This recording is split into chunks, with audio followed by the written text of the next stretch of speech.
as the bishop said, we're here today largely because of the unprecedented assault on religious freedom by the so-called HHS contraceptive sterilization mandate. To explain more about this mandate and what is being done to fight it, please welcome our next speaker, Mr. Greg Schleppenbach, State Director, Bishop's Pastoral Plan for Pro-Life Activities.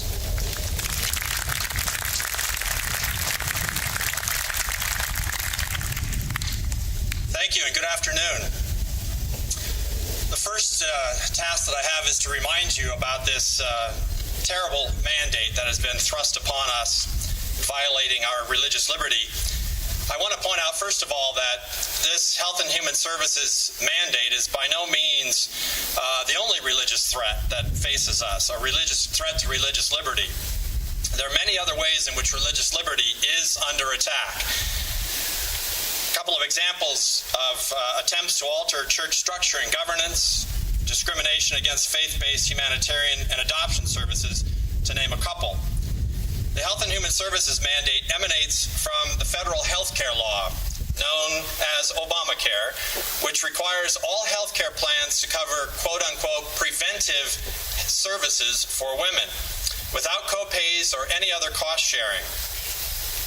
Obamacare did not specify which preventive services would be included. It delegated that task to the Secretary of Health and Human Services.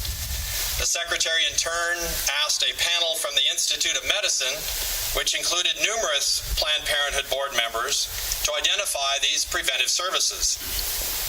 Among the list of preventive services for women, the Institute on Medicine panel recommended female sterilization and all FDA-approved prescription contraceptives, which includes drugs that can cause abortions.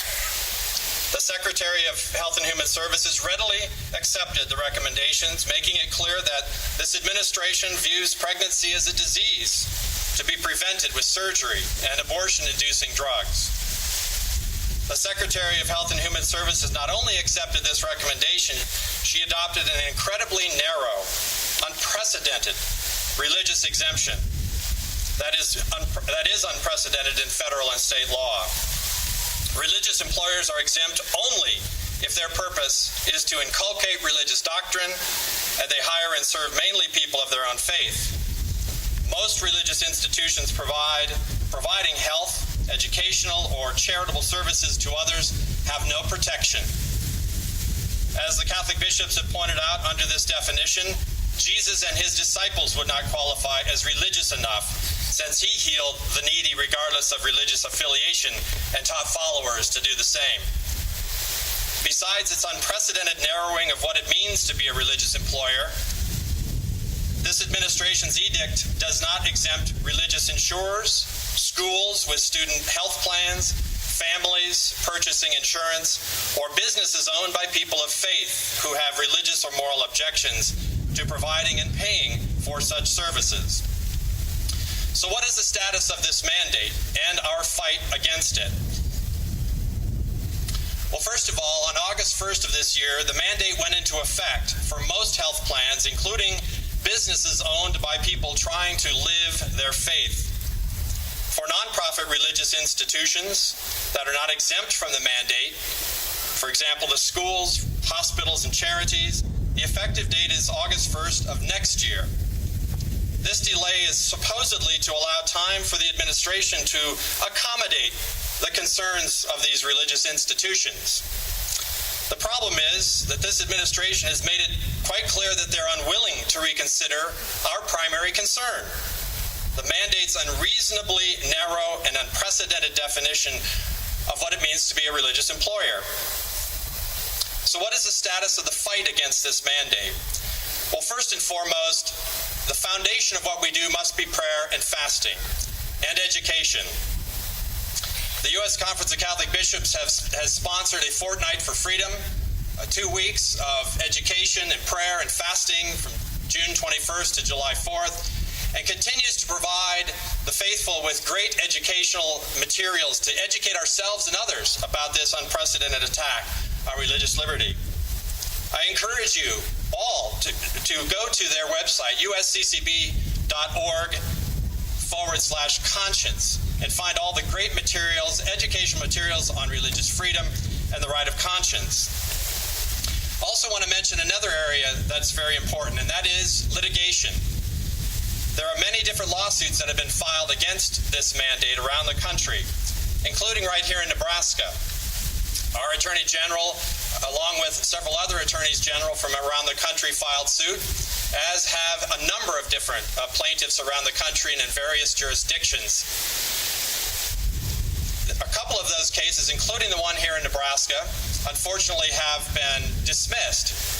The good news is they've been dismissed on procedural grounds, not on substantive grounds, which gives us great hope that we can ultimately win in the end on substance. I might also mention in here one of the latest litigation, one of the latest lawsuits has been from Hobby Lobby. This is a non-Catholic, this is a Christian organization that interestingly actually includes contraception in their employee benefit plan, but are suing on the basis of the morning after pill and the week after pill that can cause abortions. So good for Hobby Lobby and good for all the Christian organizations that are fighting this mandate. I have good news in the area of litigation, however. I mentioned a couple of the suits, including Nebraskans, was dismissed on procedural grounds.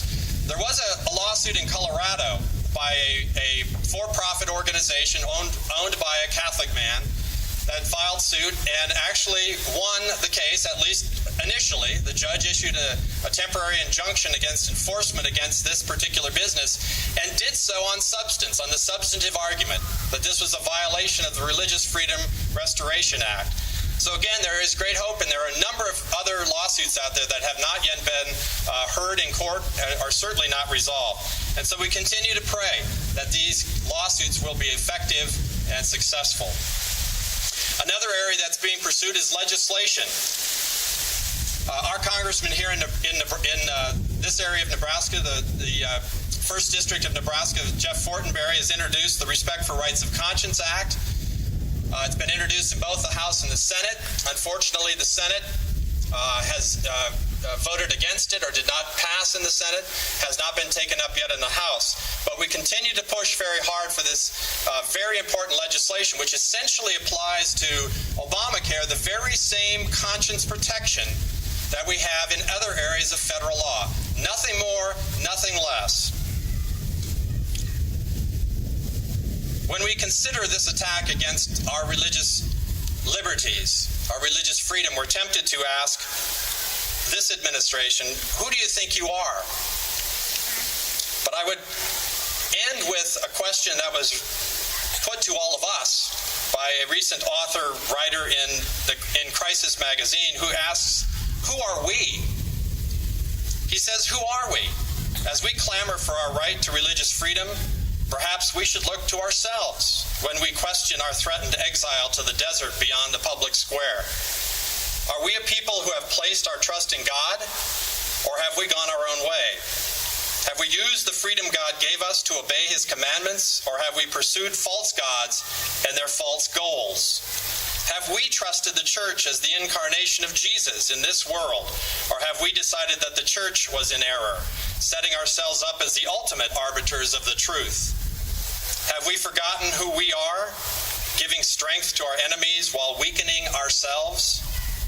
We now find ourselves attacked on the very grounds we chose not to defend. We should not be surprised to find ourselves flanked on a moral position we ourselves tepidly taught, marginally believed, and seldom lived. Our challengers can be forgiven for thinking they were moving into an empty house.